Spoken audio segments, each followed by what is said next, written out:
شام میں سال ہا سال سے جاری جنگ ایک اندازے کے مطابق اب فیصلہ کن مراحل میں داخل ہو چکی ہے، کیونکہ G20 کے اجلاس سے قبل مغربی میڈیا کی جانب سے اس بات کا بار بار اظہار کیا جا رہا ہے کہ امریکی وزیر خارجہ اور ان کے روسی ہم منصب حلب اور اس کے گرد و نواح میں جنگ بندی کا معاہدہ کرنے کے لیے تیار ہیں۔ حلب اور اس کے گرد و نواح میں بشار الاسد کی افواج کی جانب سے بمباری کا سلسلہ تاحال جاری ہے، جس کے نتیجے میں وہاں کے لوگوں کی املاک اور جانوں کا بھاری نقصان ہو رہا ہے۔ حال ہی میں فریقین کی جانب سے 48 گھنٹے کے لیے جنگ بندی کا اعلان کیا گیا ہے، جس کے دوران متاثرہ علاقوں میں فلاحی کارکنان کی ٹیمیں اور اقوام متحدہ کے وفود بھی ان علاقوں میں داخل ہو سکیں گے۔ یہ بات بھی ذہن نشین رہے کہ دونوں جانب سے سفارتی حلقوں کو اس فیصلے پر بعض تحفظات بھی لاحق ہیں۔ رویٹر نے بھی چند روز قبل سفارتی حلقوں کی جانب نسبت کرتے ہوئے اعلان کیا تھا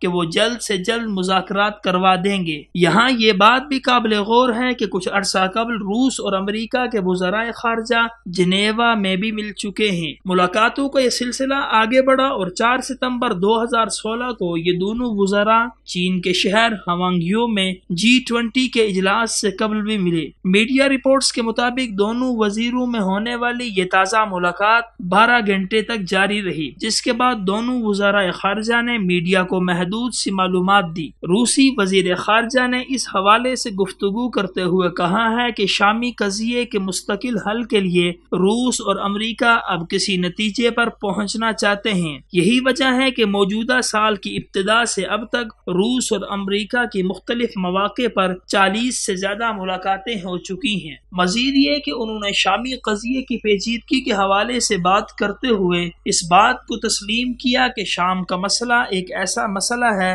جس کی ہمیں کوئی اور مثال نہیں ملتی، لیکن یہ بات میں پوری ذمہ داری سے کہہ رہا ہوں جس میں کوئی بھی شبہ نہیں کہ شام کے مسئلے کے دیر پا حل کے لیے ہم ایک معاہدے کے قریب ہیں۔ لیکن اس معاہدے کے حوالے سے وزیر خارجہ نے کسی تاریخ کا تعین نہیں کیا۔ اس سارے بیان کے ساتھ وزیر خارجہ نے یہ بھی کہا اس معاہدے میں سب سے بڑی رکاوٹ امریکہ کا ان دہشت گردوں کی حمایت کرنا ہے جو شام میں محاذ کھولے بیٹھے ہیں۔ اسی معاہدے کے بارے میں جب ڈپلومیٹک سروسز سے پوچھا گیا تو ان کے مطابق معاہدے کے بعض اہم نکات کا اعلان رواں ماہ میں ہی کر دیا جائے گا۔ نیز انہوں نے بتایا کہ معاہدے کے اکثر نکات سامنے نہ آنے کا یہ مطلب ہرگز نہیں کہ اس سلسلے میں کوئی پیش رفت نہیں ہوئی، بلکہ ہم یہ کہیں گے کہ اب تک جو ہم نے حاصل کیا ہم اسے جاری رکھنا چاہتے ہیں۔ اس حوالے سے سب سے اہم بات یہ ہے کہ حالیہ کوششوں سے فریقین کے درمیان اعتماد میں اضافہ ہوا ہے۔ بیان کردہ خبروں کی روشنی میں ایک بات واضح ہے کہ اگر واقعی روس اور امریکہ کے درمیان تعلقات میں بہتری آ رہی ہے اور وہ اس مسئلے کا حل ڈھونڈنا چاہتے ہیں تو انہیں فوری بنیادوں پر اپنی مسلح کارروائیوں کو روکنا ہوگا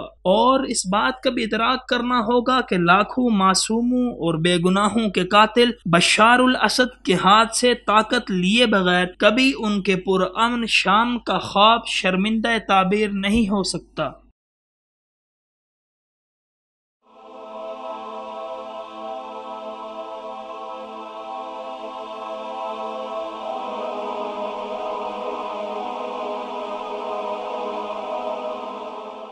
ایمان